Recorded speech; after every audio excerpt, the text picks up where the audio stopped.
Ms. Mocking, Yes, Mr. Chair. is it okay that I address you as Ms. Mocking? Yes, Mr. Chair. And I understand earlier during interpellation of Chairman Barbers, you confirmed already that you are the same Miss Mocking who used to work in Malacanang during the time of the former president. Tama po ba ito? Yes, Mr. Chair.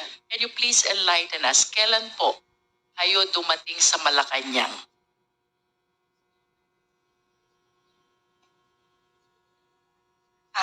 July 1, 2020, 2016. July 1, 2016. And can you please state for the record, ano pong position nyo dun sa Malacanang? Noong July 1, 2016 until August 31 of 2016.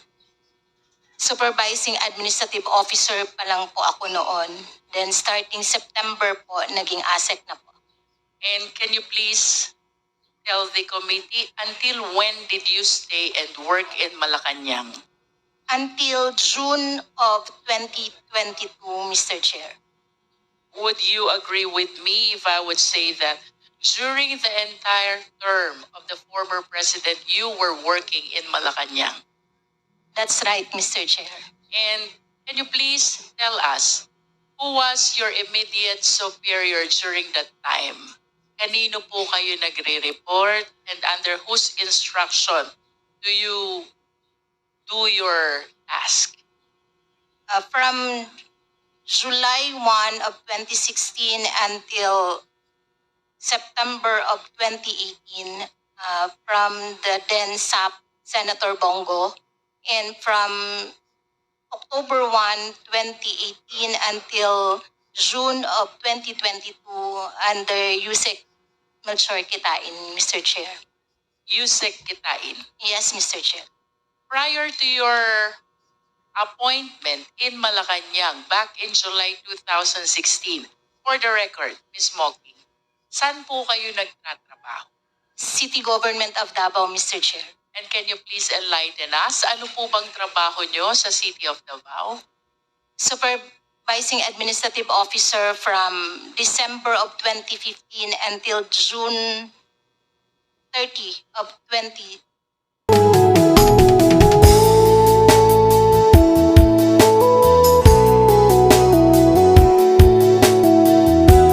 Is for Ms. Mocking.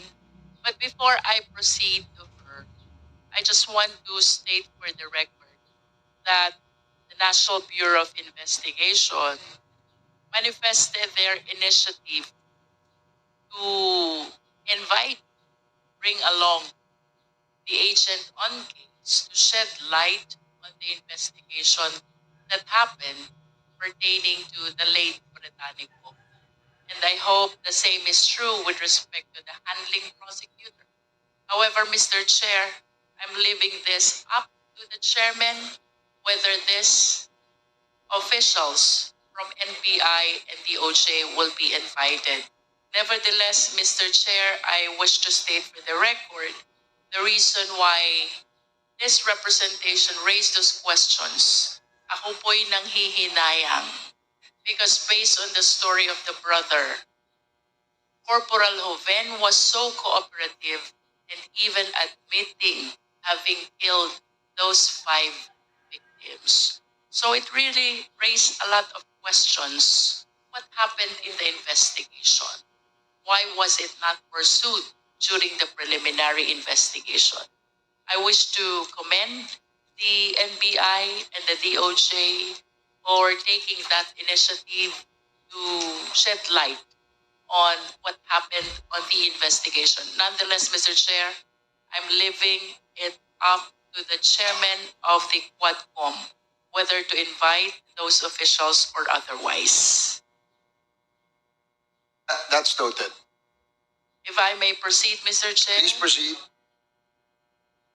Ms. Mocking, Yes, Mr. Chair. is it okay that I address you as Ms. Mocking? Yes, Mr. Chair. And I understand earlier during interpellation of Chairman Barbers, you confirmed already that you are the same Miss Mocking who used to work in Malacanang during the time of the former president. Tama po ba ito?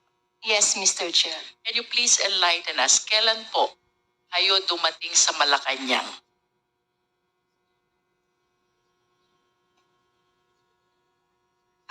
July 1, 2020, 2016.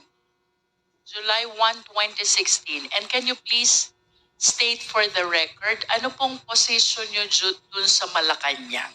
Noong July 1, 2016 until August 31 of 2016, supervising administrative officer pa lang po ako noon. Then starting September po, naging ASEC na po. And can you please tell the committee, until when did you stay and work in Malacanang? Until June of 2022, Mr. Chair. Would you agree with me if I would say that during the entire term of the former president, you were working in Malacanang? That's right, Mr. Chair. And can you please tell us, who was your immediate superior during that time? Kanino po kayo nagre-report and under whose instruction do you do your task? From July 1 of 2016 until September of 2018, from the then SAP Senator Bongo, and from October 1, 2018 until June of 2022 under Yusek Melchor Kitain, Mr. Chair. Yusek Kitain. Yes, Mr. Chair. Prior to your appointment in Malacanang back in July 2016, for the record, Ms. Mocking, saan po kayo nagtatrabaho? City Government of Davao, Mr. Chair. And can you please enlighten us, ano po bang trabaho nyo sa City of Davao? Supervising Administrative Officer from December of 2015 until June 30 of 2016. You were saying 2015 to 2016. That's right, Mr. Chair. And that is the only inclusive period when you work at the city government No, of Mr. Chair. Davao. From 2024 until December of 2015, my item is Community Affairs Officer, Mr. Chair, under the City Government of Davao. Can you please state that again? From From 2024 until 2015, Community Affairs Officer. how did it happen? 2024 to 2015. Pardon, Mr. Chair. All right.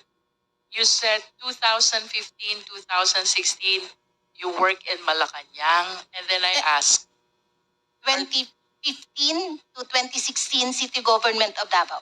correct, City Government of Davao. That's right, Mr. Aside from this inclusive period, may pagkakataon pa po bang nagtrabaho din kay sa City Government of Davao? Yes, Mr. Chair. 2004 until 2015, City Government of Davao, Mr. Chair. But Can you- of different item. And then recently, you also made representation that currently you are working in Davao. That's right, Mr. Chair. What is your work or position in Davao right now? Supervising Administrative Officer, Mr. Chair. When did you start? July 2022 July 20. and at present, up to the present. Tama po bang sabihin, Ms. Mock, even this period of time, 2015 to 2016, and then you have 2004 to 2015, and then you have July 2022 up to the present, plus the Malacanang in 2016 to 2022. All those periods, you were working for the Duterte family. Yes, Mr. Chair. And kanina po sinabi nyo, when you were in Malacanang, your immediate superior was Senator Bongo and Yusek Kitain Yes, later Mr. on. Chair. How about during the time that you were in the city of Davao? Let's start with 2004 to 2015. Sino po immediate superior nyo? The Chief of Staff of the City Mayor's Office. In other words, you were reporting to the city mayor, The Chief of Staff, Mr. the Chair. chief of staff. So you worked under the city mayor also. Yes, Mr. Chair. And may we know who was the city mayor during that time? Mayor Rudy Duterte, Mr. Chair. The former president. Yes, Mr. How Chair. about from 2015 to 2016? 2000. Yes, Mr. Chair. Who was your immediate superior? The Chief of Staff, Mr. Chair. The COS. Who was the mayor during this time? Rodrigo Duterte, Mr. Chair. The same. And from July, just for the record, Ms. Mocking, July 2022 up to the present, to whom are you reporting at the city government of Davao? Chief of Staff, Mr. Chair. COS. Will you agree with me if I would say that if you're reporting to the COS, it is as if you're reporting also to the LCE, the local chief executive? Or if I may rephrase my question, both the COS and yourself are working under the local chief executive. Yes, Mr. Chair. Tama po bang sabihin, Ms. Mocking? Because of course it is a common knowledge how associated the senator is to the former president. I'm referring to Senator. Perhaps Senator Bongo is one of the most trusted people of the former president. Tama po ba? I cannot speak in behalf of the President, Mr. Chair. All right. But at least he is one of the people who have been working with the president so closely since the time that he was the mayor. Yes, Mr. Chair. Tama. Okay. Tama po bang sabihin, Ms. Mocking, na kayo po ay labis na pinagtitiwalaan ng Duterte family and given Senator Bongo reason why since 2004 up to the present, ang trabaho po nyo umiikot lang kay Senator Bongo at sa Duterte family? Could you repeat the question, Mr. Chair? Tama po bang sabihin na kayo po'y labis na pinagtitiwalaan ng ni Senator Bongo at ng Duterte family, reason kung bakit simula po 2004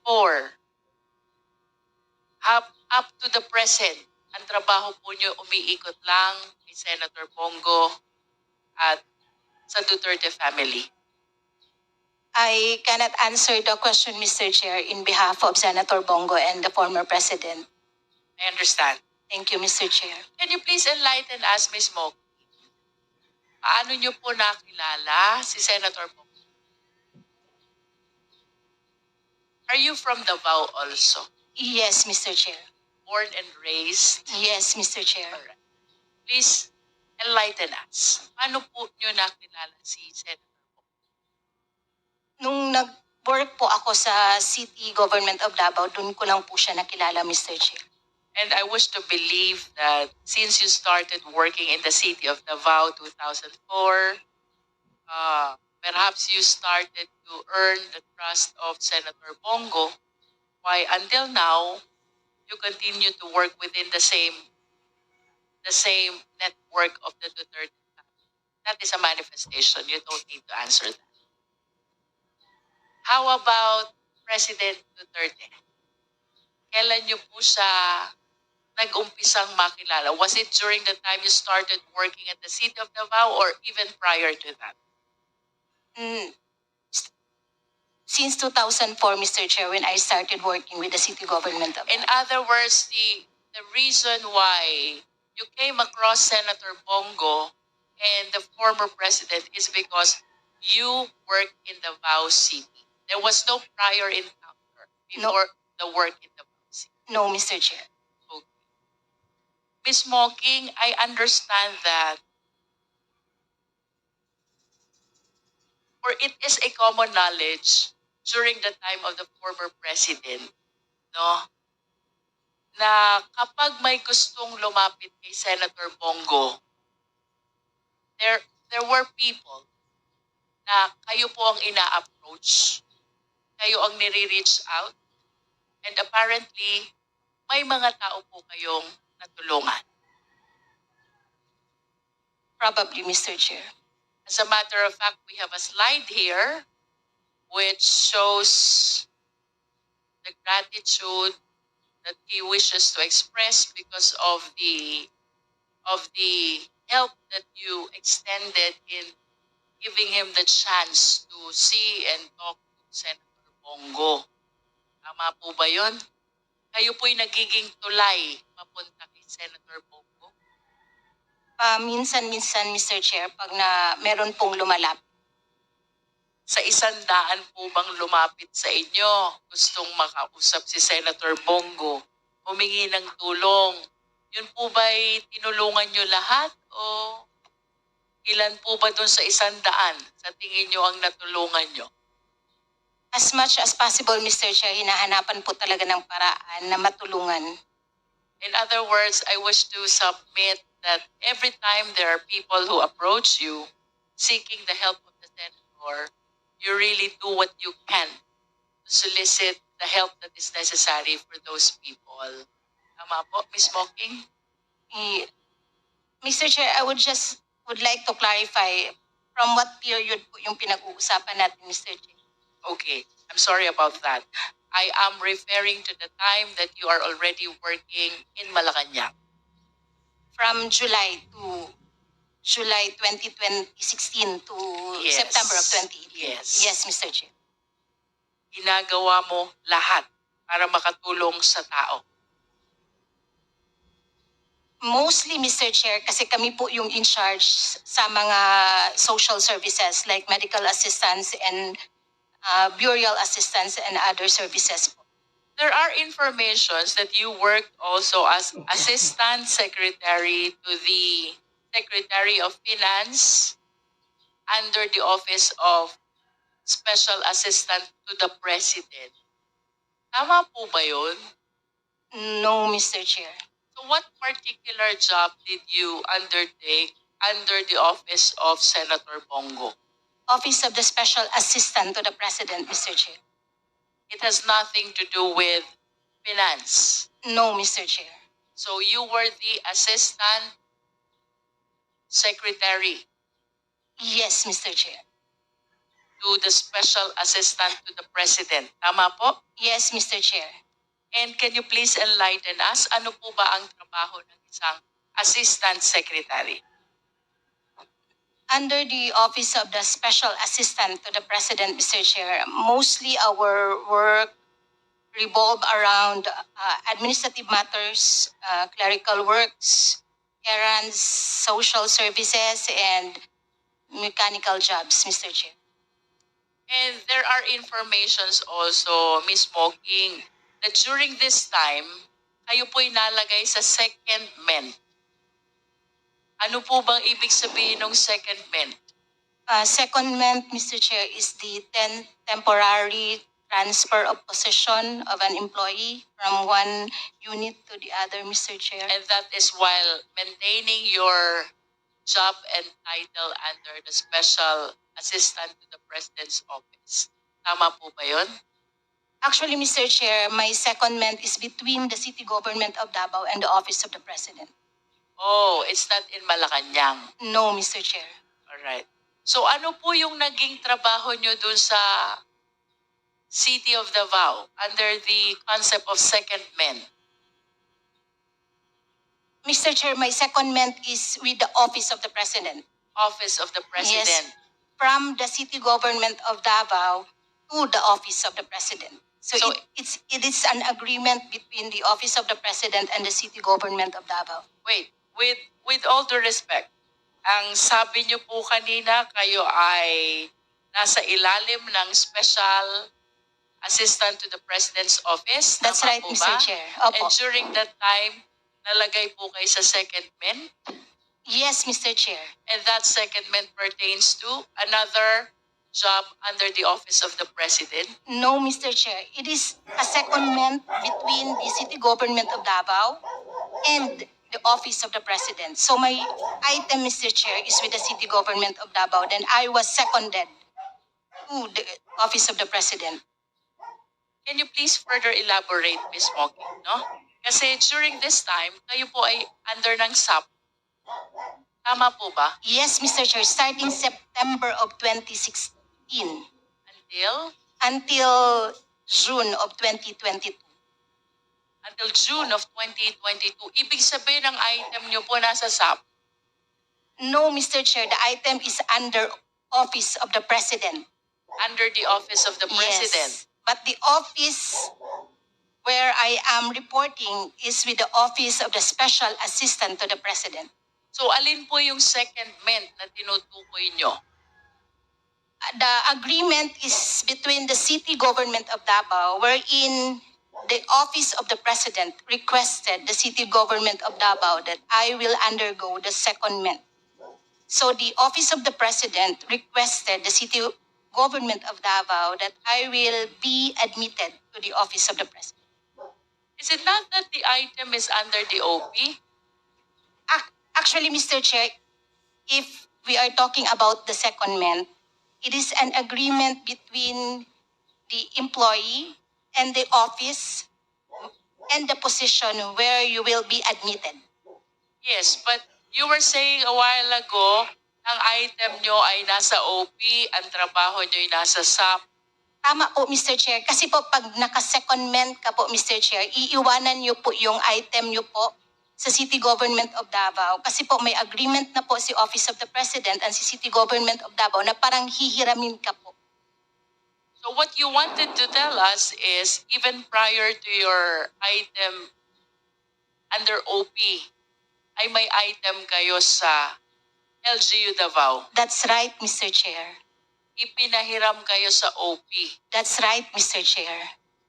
Alright. Is that really possible? Meron pong civil Chair. service. I Mr. believe Chair. the civil service will can Mr. Chair. Mr. Chair, I am yielding to Chairman Ako. Yeah, that's possible under the civil service code. But I do not know if it is for an extended period. What I can remember is that it is only good for 1 year, renewable. That's right, Mr. Chair. My appointment is being renewed every 2 years. So from pwede. Ang item niya ay sa Davao. Pinahiram siya ng Davao City Government sa Office of the President. Pero may limit yan according to the Civil Service Law. 2 years. That's right, Mr. Chair. Renewable. So every 2 years po yung renewal, Mr. Chair. Ms. Mocking, can you please enlighten us? When there are a lot of items available in Malacanang, why do you have to resort to this secondment that your item is in Davao, that you will be discharging your work under OP? Pwede namang dun po kayo kumuha ng item sa OP. Actually, Mr. Chair, yung secondment kasi is ang position po ang mababago, Not the item. not the item. You will leave your item under the city government of Davao. So as soon as you assume the position under the receiving agency, so you will now be acquiring the new item that is allotted by the receiving agency. So your parent agency will take hold of your original item.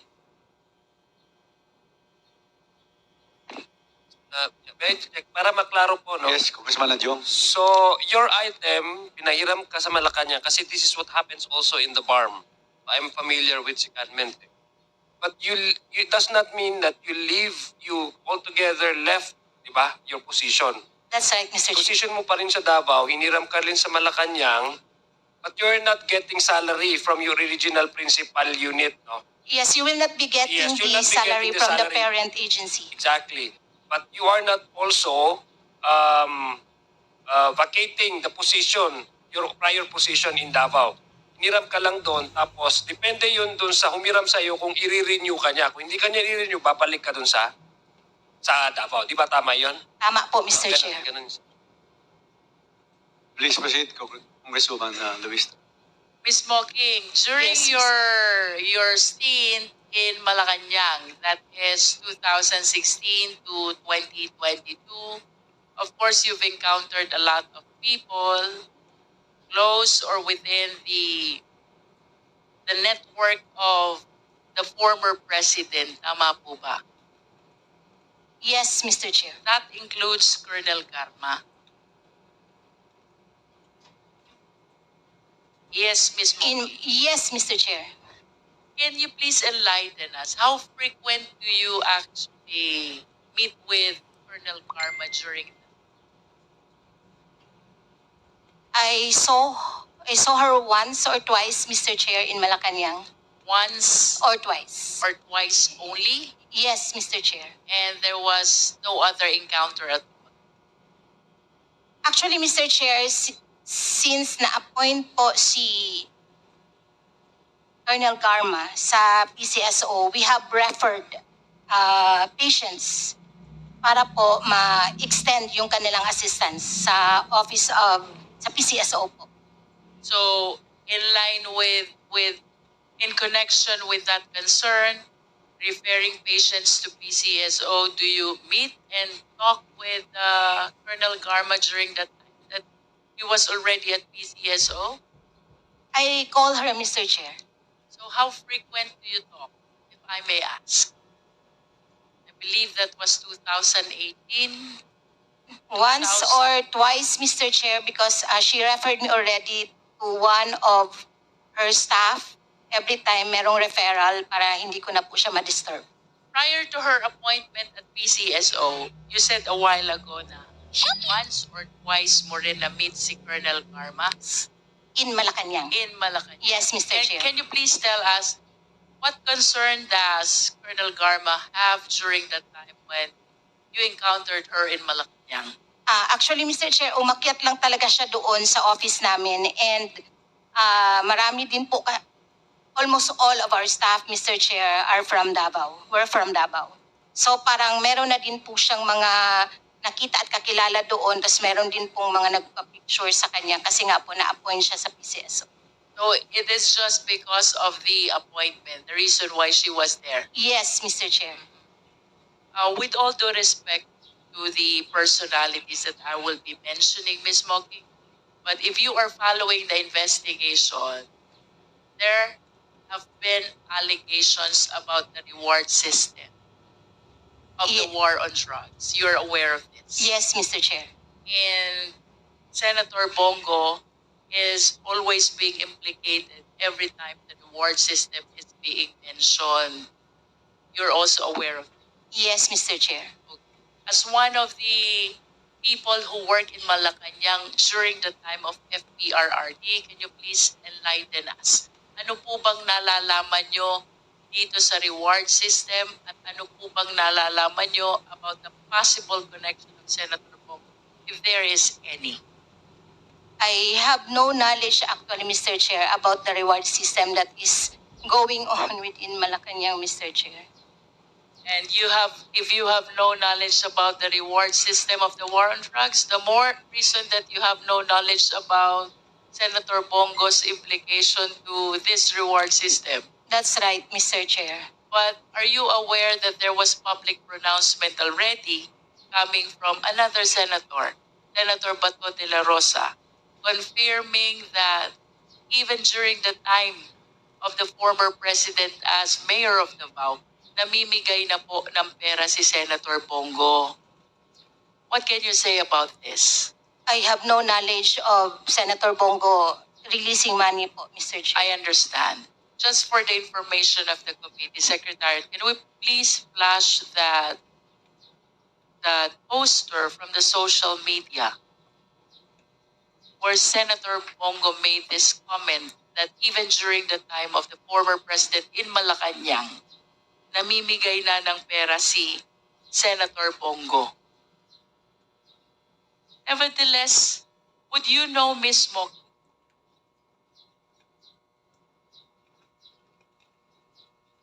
Pwede pagalaki. Consec. oh, this is the picture of the person who received help from Senator Bongo through Ms. Mocking. Can you confirm that, Ms. Mocking? One of the several people you helped.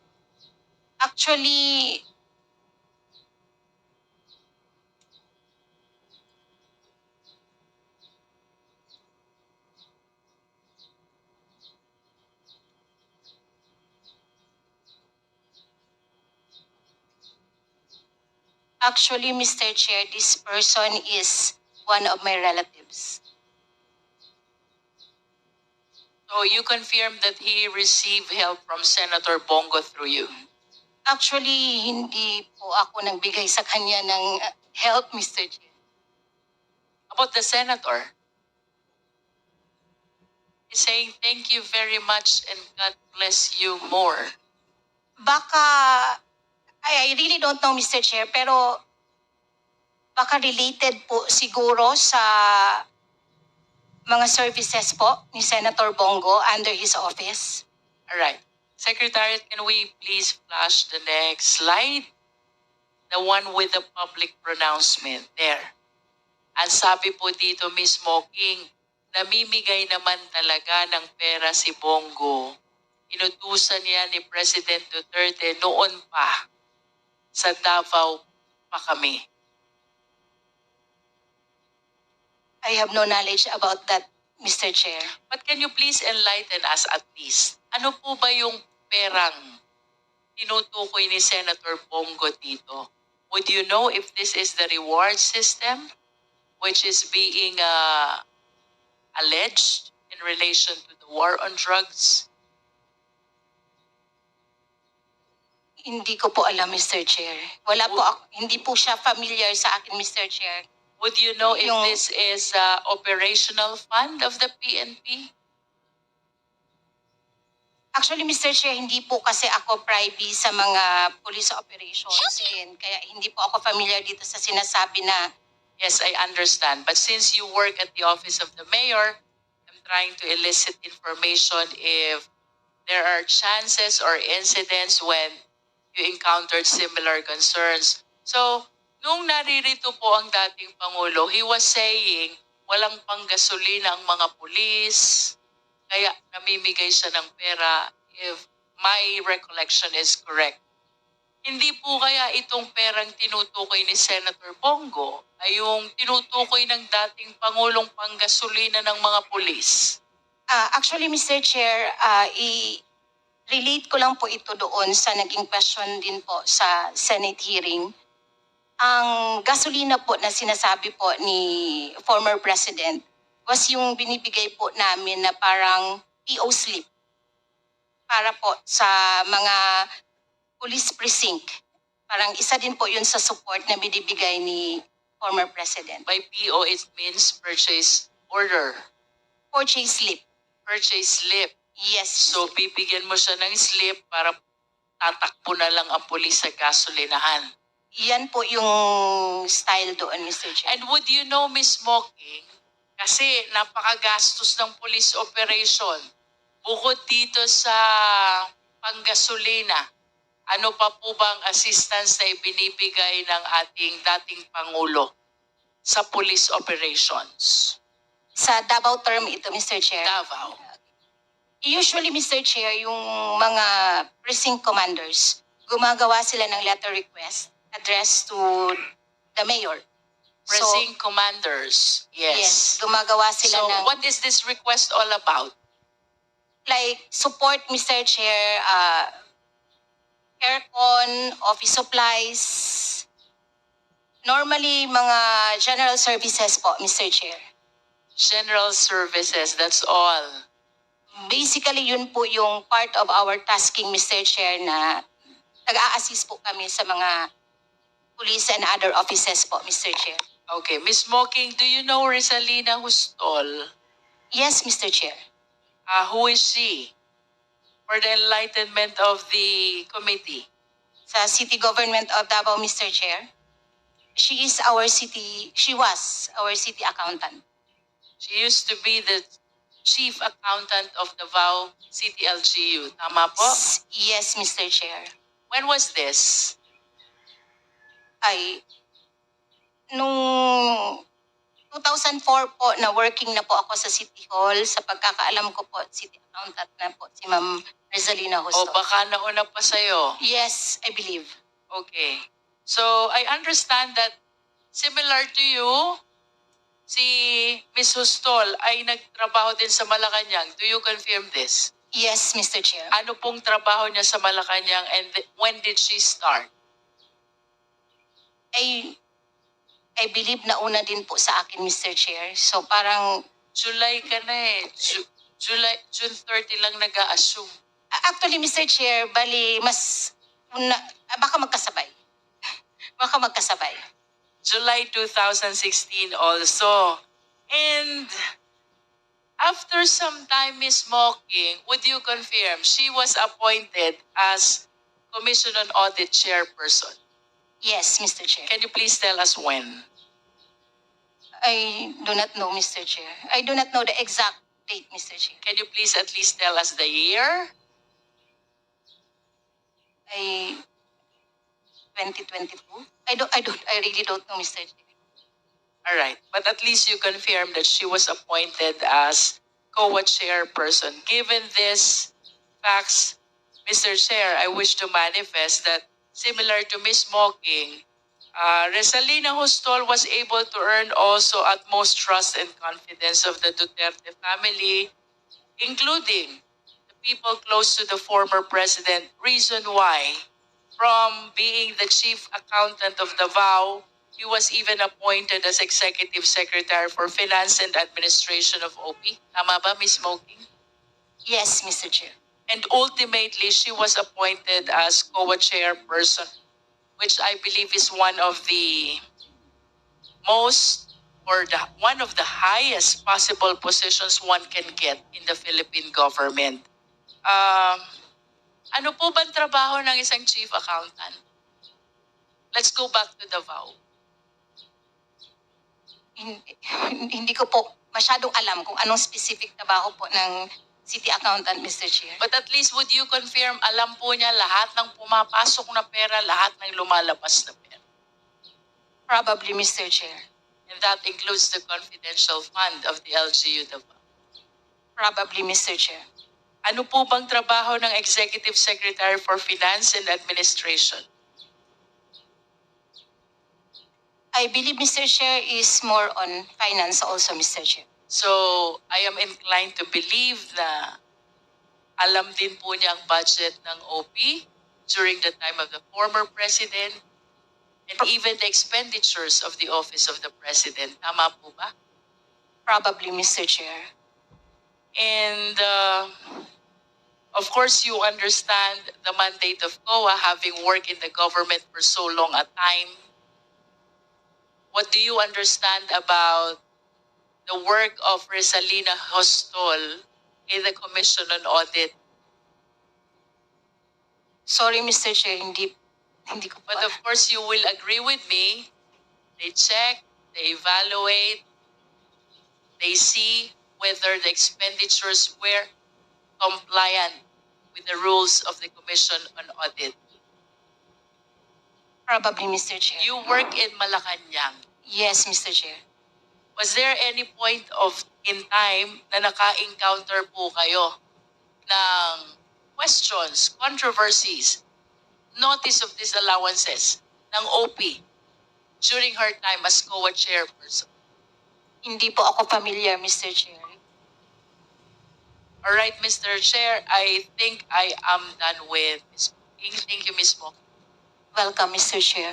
Thank you, Congresswoman Luis. Just a short clarification lang kay Ms. Muking. Ms. Muking, do you know Colonel Garma? Professionally, Mr. Chair, yes. And why do you say professionally? Anong difference nun sa sa trabaho lang kayo nag? Yes, Mr. Chair. So that's what professionally means. Yes, Mr. Chair. Okay, but outside of the profession, hindi ba kayo nagkakasama, nagkakakwentuhan? Never, Mr. Chair. Never. So, how did you know si Colonel Garma? Si Colonel Garma lang po ang precinct commander sa Davao City na babae. So, That's hindi, why, so kilala talaga siya. That's why kilala siya because Yes, he's the Mr. Chair. only... Girl among the 12 precinct commanders of Davao City. Okay. So, ano, more or less, mga ilang taon na kayo magkakilala ni Colonel Garma?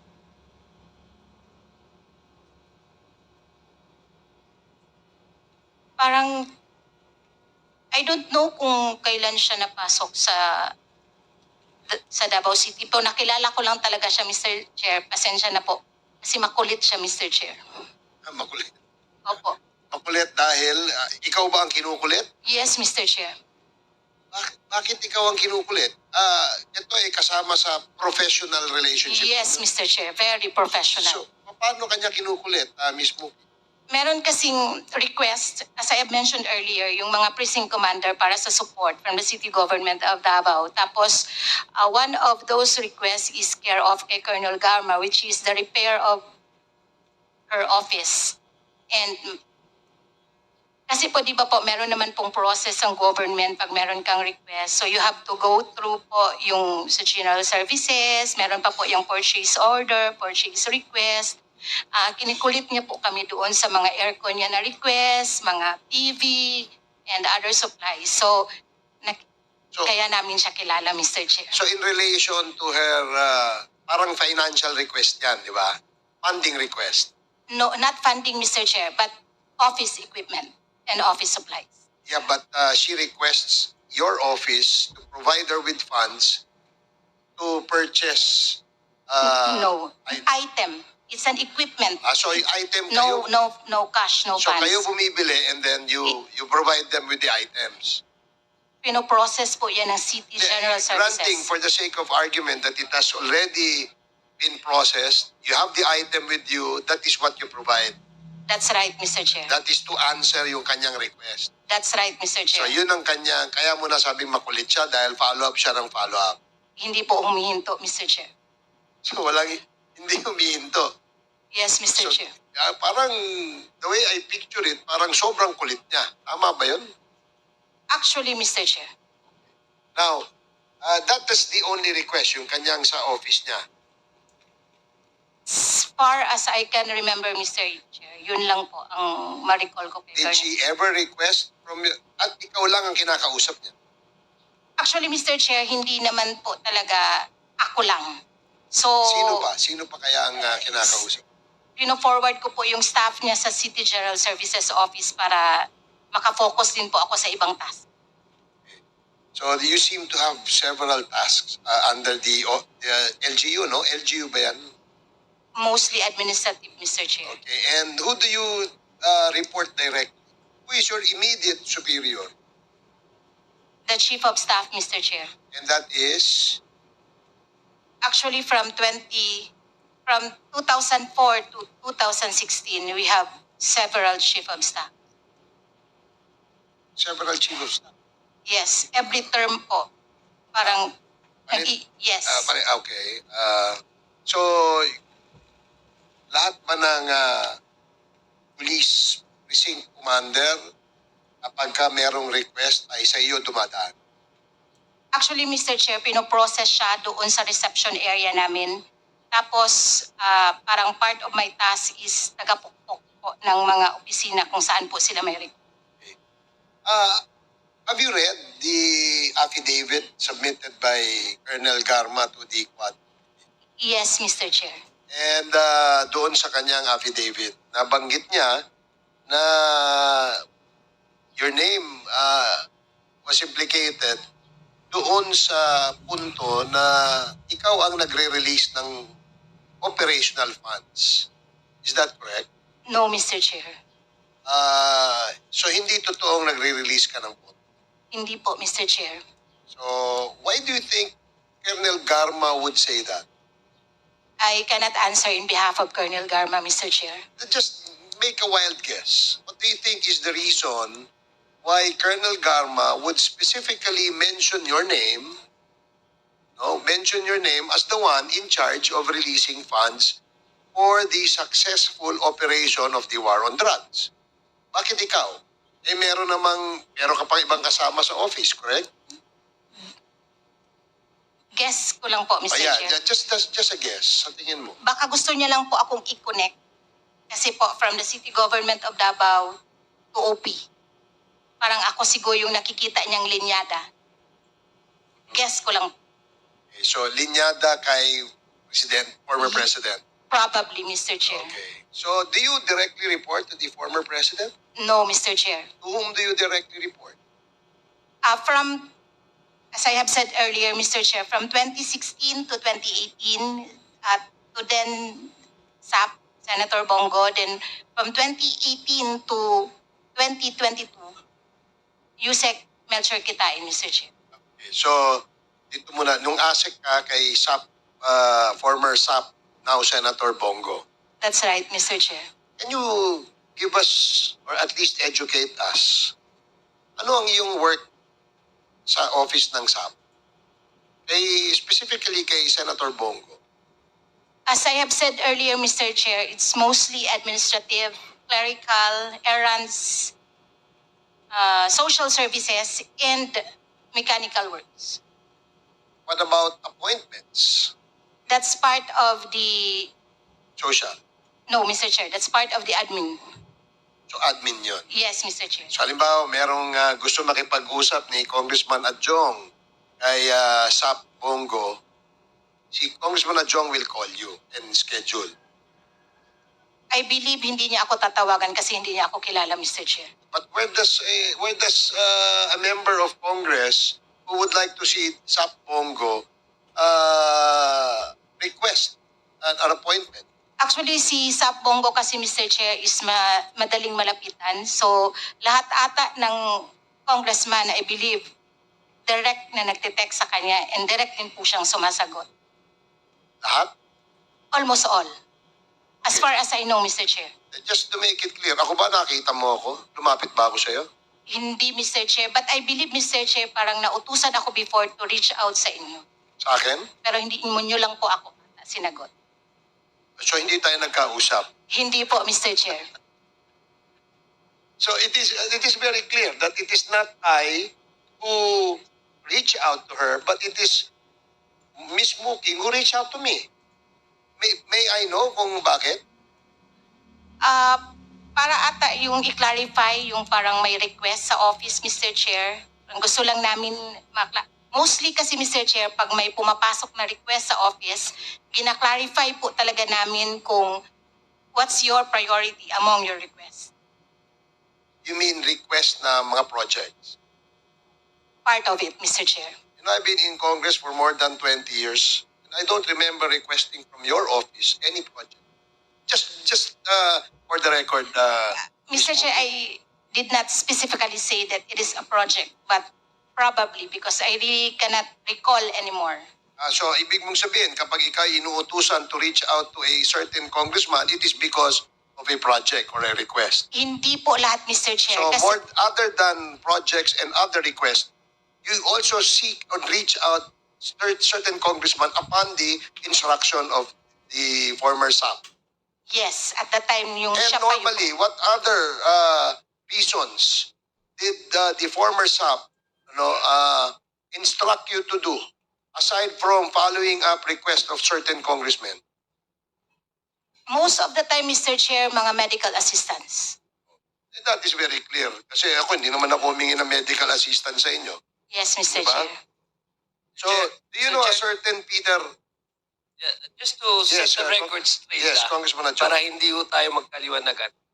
You mean to say, Congressman, during the presidency of Digong, the former President Duterte, Yes request, po. when you were in Malacanang, Yes, Mr. okay, Chair. just to set the record straight, because we're talking about now the 19th Congress, have I ever called you? Actually, Mr. Chair, nakalimutan ko na po talaga kung sino din yung pong nakakausap. Yeah, because I was not part of Congress last. This is my first term. So kaya nga, Mr. Chair, I cannot recall. Just set the record straight. Ah. Yes, Thank Mr. you. Chair. Mr. Chair, short interjection lang din po kay Miss Smoking. O sige,